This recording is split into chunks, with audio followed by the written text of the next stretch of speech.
ओए कस्तो इरिट हाने देखिन्छ है थाहा भइहाल्छ त मरिरहेको त त्यो लाइटली हो क्या भक्कै होला गाइस हामी चाहिँ गाइड छौँ हामी चाहिँ पोखरा आइन्छौँ न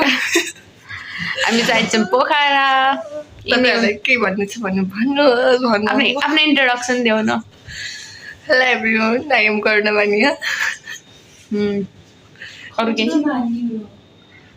सो हामी चाहिँ कलेजबाट 5 जना स्टुडेन्ट आएको 3 केटी अनि 2 जना दाइहरू चाहिँ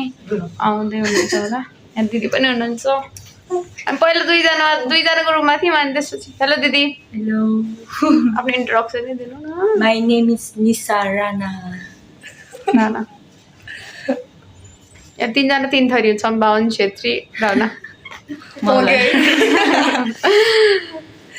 अनि त्यही हो न केही भन्नु भोक लागेको अवस्था साह्रै भोक लाग्छ बिहान रोटी र अन्डा खाएको त हो नि मैले बिहान खाना नै खाएन क्या अहिले मान्छे लाउँथ्यो के हाल्नु सो अझै साह्रै अहिले भर्खरै कफी खायौँ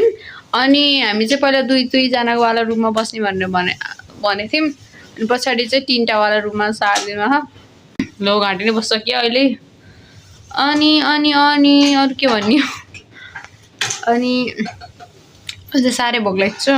कतै जानुहोस् कफी खायो नि खाना मलाई चाहिँ कति मिठो लागेन जिन्दगी पल्चोटि हो मैले ब्ल्याक कफी खाएको व्हाइट भए भए त दुध नि हो न भने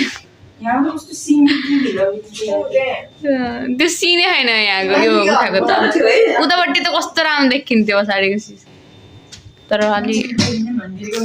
नराम्रो रुममा पठाइदिएछन् कि हामीले चाहिँ हामी